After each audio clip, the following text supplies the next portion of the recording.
introduction about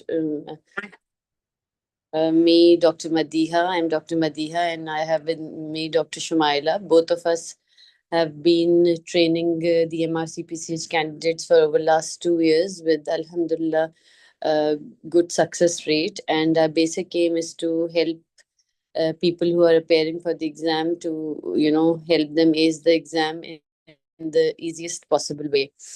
So today, Alhamdulillah, we are beginning with our very first session of this batch. And as you know that, the exam compromises of different stations. And today and in the next session, we'll be focusing on the history station. So history station is again an extremely important station because it gives a complete insight of what your clinical acumen is and how good you are in diagnosing and managing a particular case. Okay. So what we will do in our session is we'll try to keep it as problem based as possible. Okay. So we'll try to do the problem based learning way. You have read about respiratory. We had earlier shared with you the important topics, and I hope those who are preparing for the exam they will follow the schedule that has been provided to them, and in this way you'll be able to cover things in the right amount of time, inshallah. So basically, the history station is a 13-minute station, and it comprises of 10 marks. You have good 4 to 5 minutes outside the history station where you are already given a scenario and you can prepare yourself before you enter the station. Okay.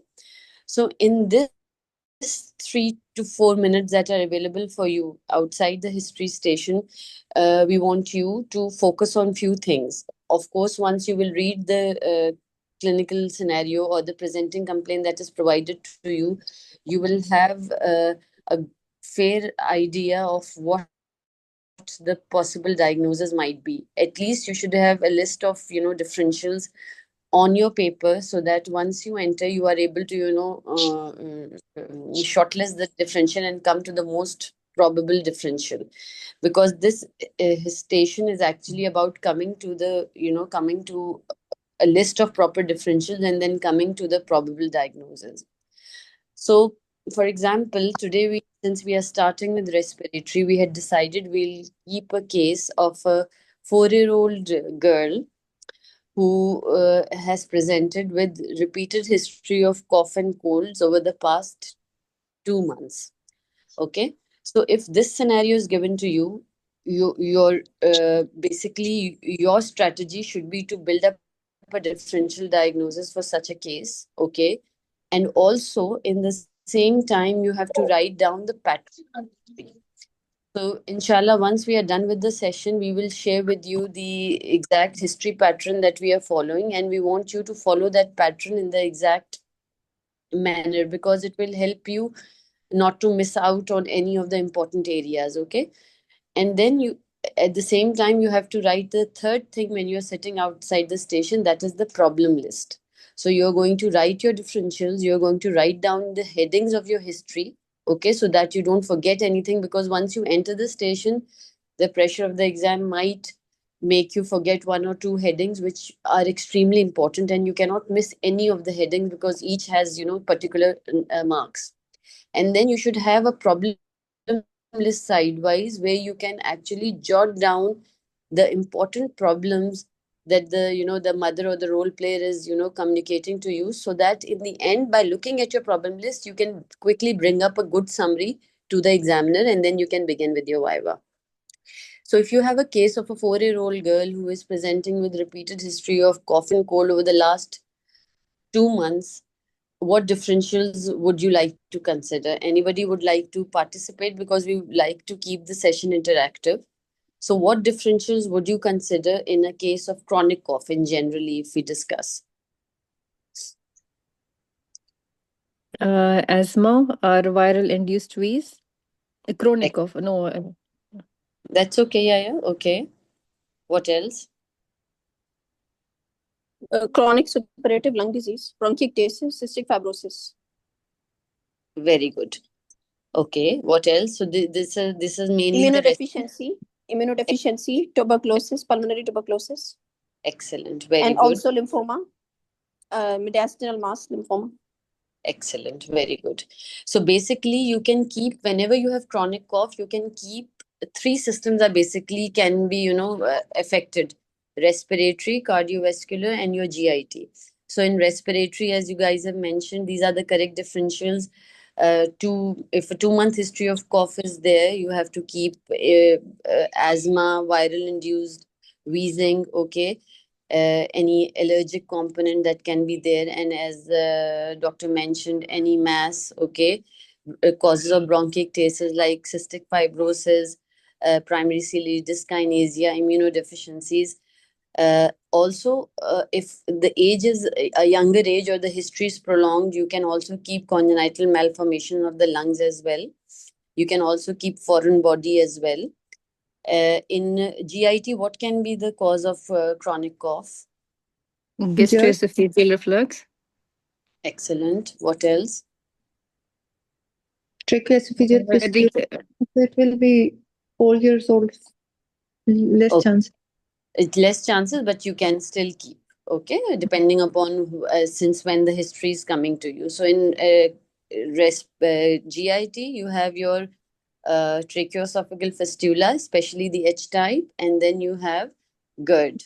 Okay, and then you have your cardiac causes as well. Okay, in which congenital lung conditions can also lead to repeated cough and cold, especially the left to right shunts. Okay, so these are the important differentials that you should burn in your mind before entering, so that once you start taking the history, the important questions that are related to these important differentials are not missed upon.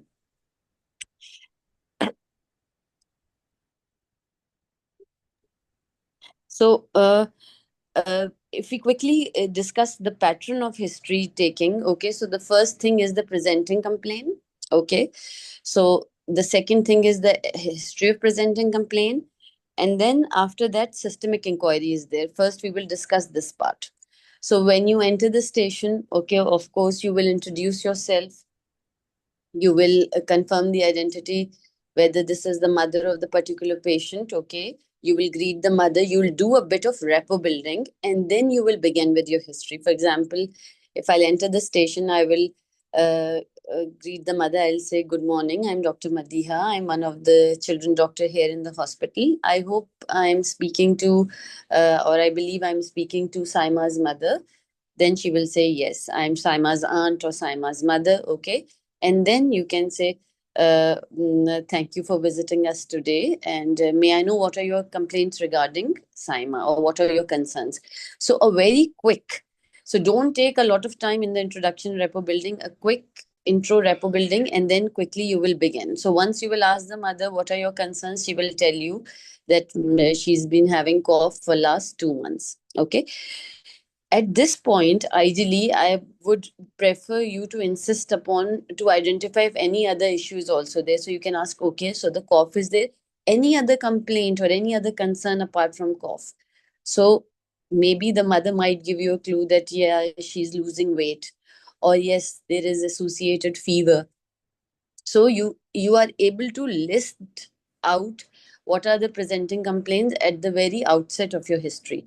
So okay, so you are going to ask what are your main concerns and any other concerns, specific concerns apart from cough, and then you will start digging the history of cough. So if you have a history of 2 month history of cough, the questions that you are going to ask would be open ended.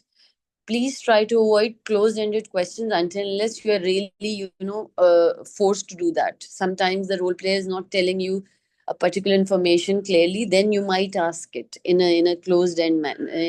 Otherwise your question should be open-ended. So your question should be, okay mom, so can you describe this cough to me? Okay, so she will give you a description. Yes, it is a wet cough, it is really disturbing her. There's some associated sounds that are there in the chest. Okay, so let the role player describe the complaint for you, and let the role player give you most of the information, because the role player will give you most of the information if you're putting up an open-ended question. But if you put up a closed-ended question, then the role player will give you only a particular, amount of information. So keep your questions open-ended and ask, can you describe the cough? And how did it start? Maybe there is some particular incident that has happened, at 2 months back, which, incited the cough. So maybe she has recently started a nursery. Maybe, she has recently visited the home country that might be, endemic for something. And then she has returned. So always try to ask when and how the symptoms started, describe the symptoms for me, and then you can then ask important questions like aggravating and relieving factors. So you can ask, uh, what are the things that make the cough worse. So maybe she will tell you, yes, in the night time it is more bad, or early morning the cough is more severe, or when she eats, I feel that she chokes and she feels more difficulty. Okay. Similarly, how does the cough gets relieved? So maybe nebulizations help her, maybe certain sitting up position help her. So this question, aggravating and relieving factors, will give you a big amount of information. And same would be applied for any history. If there's a history of abdominal pain, again you will ask when and how it started, describe the pain for me. Okay. What are the aggravating factors, what are the relieving factors? So generally, when you're asking the aggravating and relieving factors, most of the time, the medications will also be, a mother will tell you that I'm giving this medicine and this is helping. So these are important set of questions.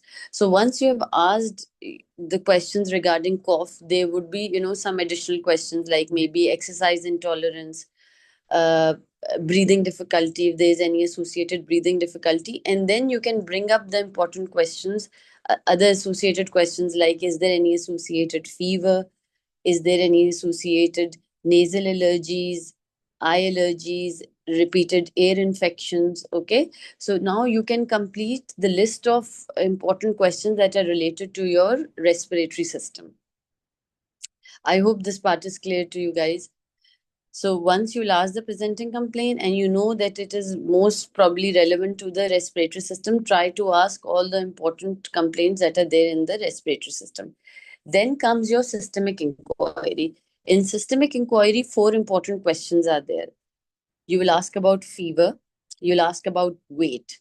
Either weight loss, weight gain, both are sometimes, important. So you can ask about any concerns with her weight. What about her sleep, and what about her appetite? So these are very important questions that give you a good view of what the underlying problem might be. Then if you haven't asked about the related specific systemic questions of the chest, you can ask, as we discussed, like fast breathing, exercise intolerance, color change, repeated nasal allergies, nasal discharges, eye allergies, repeated ear infections. Okay. So why repeated ear infections are important? For which diagnosis? Primary ciliary dyskinesia. Excellent. So this is very important. Okay. So primary ciliary dyskinesia, Cartagnas, even immunodeficiencies, they can present with repeated sinusitis and ear infection. So don't forget to ask about these important complaints. Similarly, in cardiovascular, what will be your questions, important questions that you will ask? Racing heart, blue discoloration, Exactly. Okay. So the fatigability, irritability, poor feeding, if it's a infant, sweating. Okay. All sweating of these. while feeding. Exactly, awareness of the heartbeat. So these are important questions. Similarly, you will move on to abdomen. You can ask about any increase in the tummy size, any repeated vomiting, diarrhea. So instead of asking about diarrhea and constipation, you can ask, can you describe his poo for me? Okay. So if constipation is there, mother will describe it. If diarrhea is there, she will describe it. And if you're getting a positive response, for example, if she says yes, she's having diarrhea, then you can ask, can you describe it, since when it is going on? So a quick review at this point itself. Then you have your genitourinary system. So you can ask about urinary urgency, frequency, Similarly, if it's a case of renal, you have to ask, more clearly about, any bubbles in the urine or any swelling around the face. Okay. So associated, of course, you can, cater according to the case that you've been provided. Similarly, you have CNS. CNS, you can ask about headaches, early morning vomiting, seizures, any concerns with vision, hearing, any weakness of the body. Okay. So these are basic questions that you can quickly put up. And similarly, musculoskeletal system is again very important. You can ask about rashes, any bone pains, joint pains. Okay. So these are important questions that you are going to ask. So we have covered the presenting complaint, history of presenting complaint, and systemic inquiry. Once you are done with your systemic inquiry, a very important question that needs to be asked is what has been done so far, any investigations have been done, and what treatment has been given so far. So if the mother has not yet mentioned treatment to you, you can ask now, and you can ask about any investigations, because there's a high possibility that for last 2 months, 3 months, if the cough is going on, maybe certain investigations have been done. Okay. And right now we are discussing an acute case. Inshallah, tomorrow when we'll do the session, we will discuss the chronic case, in which we will dig in deeper as to what particular investigations might be there for a known case of cystic fibrosis, for a known case of asthma, for a known case of primary ciliary dyskinesia or chronic lung disease. Okay. But for an acute case with a short history, 1 month, 2 month, you will ask any investigations done and any treatment given. So once you're done with this is your HOPC. Once your HOPC is done, you will come to the past history, where you will ask about any history of similar cough or similar complaints in the past, any significant admissions, any surgeries done for the child. Okay. So this is your important past history. After past history, you will come to the birth history. So in birth history, also keep your question completely open-ended. You can tell the mother, Mom, can you describe your pregnancy and childbirth to me? Okay, in which the mother will give you a quick overview of, if there was any complication during the pregnancy, or if there was any associated issues after birth. So if the role play is not clearly telling, you can ask at what months the baby was born at. If you are, if you have if you are feeling that this might be a premature baby. Okay. So if the role play is not telling you, you will ask. But once you put up this question, a generalized question, generally the role player will give you most of the information, because of course they are trained to do that. Okay. So you will ask about the childbirth, the pregnancy, and immediate postnatal period. Were there any complications? When were you discharged home? And a very, very important set of questions in your birth history is the newborn screening and hearing screening test. So this is very important. Don't miss it, because one of the differentials in chronic cough is cystic fibrosis, and which can present with prolonged neonatal jaundice, can present with delayed passage of meconium. Similarly, delayed short cord shedding is also an important question if you are considering immunodeficiencies. Okay, so these are the important questions that you will ask in the birth history. Then after birth, generally you will give vaccine to the baby. So remember the vaccination and allergy together. So after birth history, you'll ask about the vaccination history. And generally, we don't use the word vaccine, we use the word jabs. So you can ask the mother, can you tell me regarding the jabs that she has received so far? And you can also ask about any additional vaccines. The question of additional vaccine is extremely important, because children with asthma, children with chronic cough, they are supposed to receive it. Okay, so you will ask about it, and particularly in any chronic cases you have to ask. Okay, so vaccination, and then you can ask about any allergies that is known to the child, any medicine, any food, so the mother will tell you. Then comes the history of growth, development, diet, and puberty. So these 4 areas will be discussed together. So you can ask, Mom, do you have any concerns regarding her growth and development? So generally, you will not get a developmentally delayed child in the history station, because they are going to assess you fully on development in the next station. but still there might be some delay. And if there is, please don't go into excessive details, okay? So if she's telling, so you can quickly ask, so what he can do at the moment, and uh, is he receiving any support or help? Okay, for example, he might be attending a special school or something. Okay, so a quick question regarding the growth and development, any concern? Then you can touch upon the diet if you have not discussed it before, because in systemic inquiry I told you ask about appetite as well. So if in the appetite the mother has described the appetite well, you don't need to go into the details of dietary history. But in chronic cases, uh, especially in the GI cases, the dietary history will be very important. Okay, so you can ask about, can you describe his diet for me? Okay, and then if the child is at a pubertal or prepubertal age, you have to ask about the puberty history as well. Another important thing that I forgot to mention in the birth history is history of addictions also. So that is one particular question that you need to ask, and you have to ask it in a very in a modest way. So you can tell, this is a routine question. Please don't mind me asking if you were taking any alcohol or any drugs, or were you smoking during the pregnancy. So please include this question as well in your birth history. So after you, so we have discussed the presenting complaint, HOPC, systemic inquiry, then the past history, birth history, vaccination and allergy, growth, development, diet, and puberty. Now comes the most important part, which is the family history and the socioeconomic history. Now, by 9 minutes, you must have finished your growth, development, diet, and puberty history, and you should have good 3 to 4 minutes left for your family and your socioeconomic history. This history is so important that some examiners, they suggest that if you're taking the history, and if you are still on the presenting complaint or HOPC, and you have taken a lot of time, and the bell has rang, the first warning bell, and only 3-4 minutes are left, then you should leave all the history and come directly to the family and socioeconomic. Because in NHS they give a great importance to the family history and socioeconomic history, because a lot of problems or the management of a particular case would be lying here.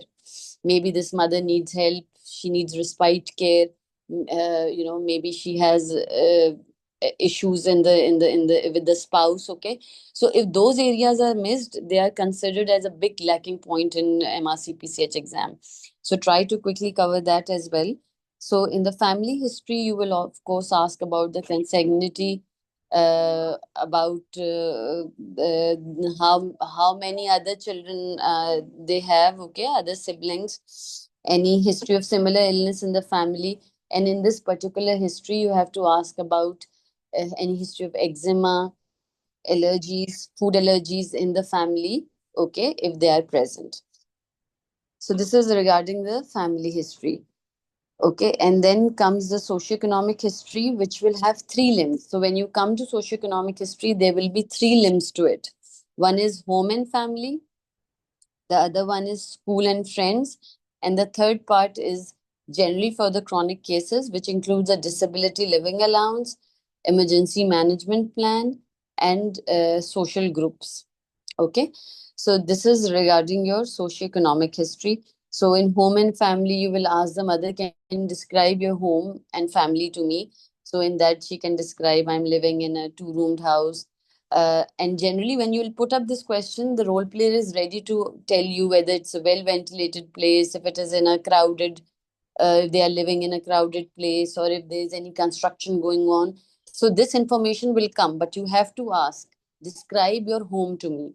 And then you can even ask, if the role player has not told you, you can ask about the curtains, furnishing, presence of pets, smoking in the, and any addictions in any family members, okay, that are living with them, any chronic ongoing cough in any of the associated family members. Okay, so all of this would be relevant to the home and family, and this will be modified with each case.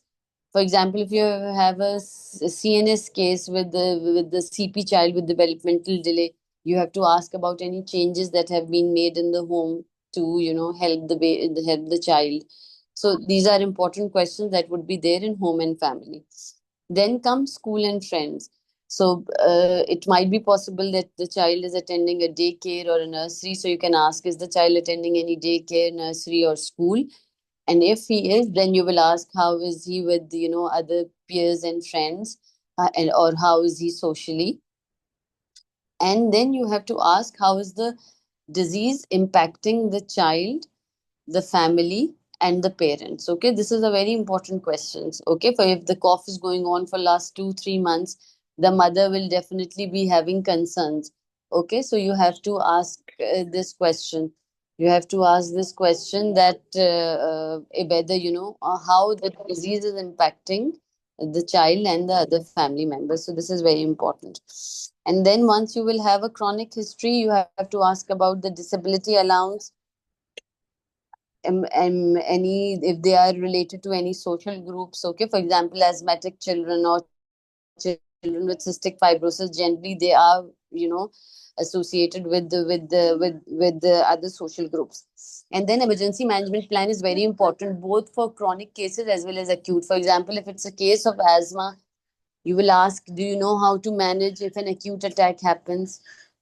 Do you is the school aware of his condition, and do they have an emergency management?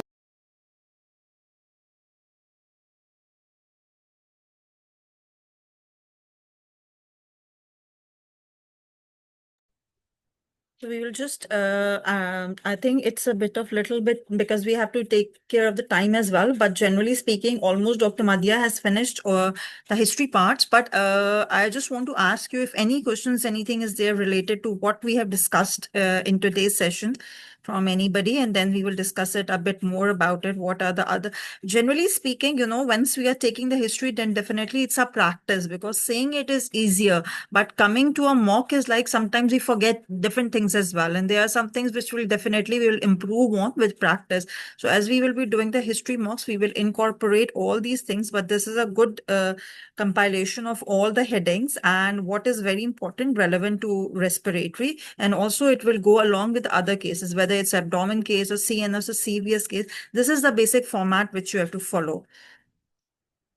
So, Dr. Saima, Dr. Ismail, many people are there from our batch as well. So, Saima, would you like to just recall the last step, the socioeconomic history, what Madhya has done? So we will see whether everybody gets it or not once.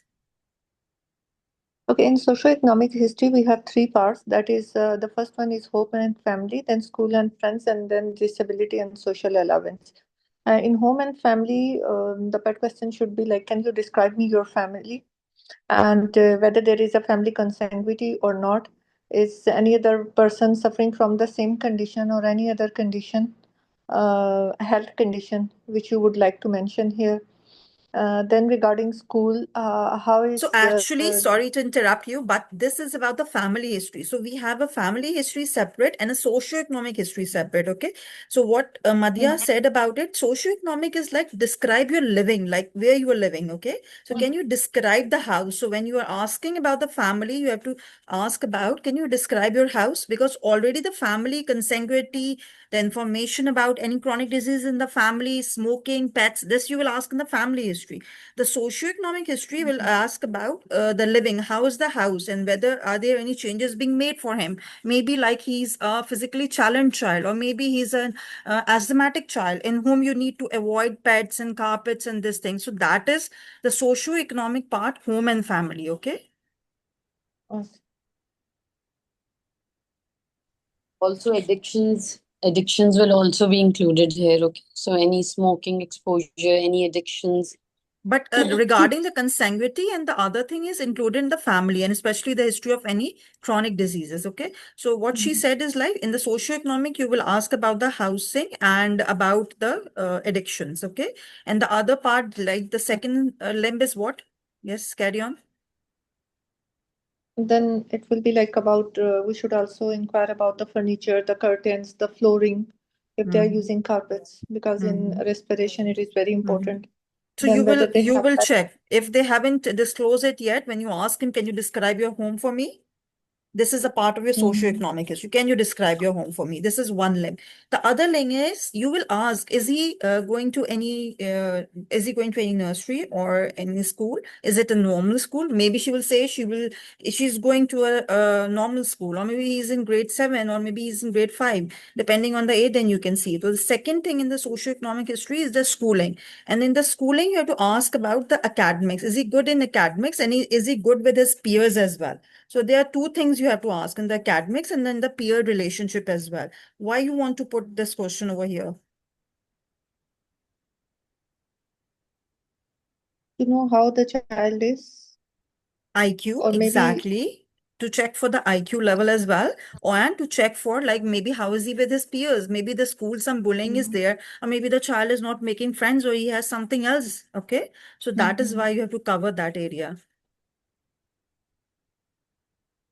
And the third area is the disability living allowance if there is a chronic history, or emergency management plan, or the social support and the social groups, are they aware of or they have joined or not. But we will definitely discuss these things in detail once you are going to take the mocks.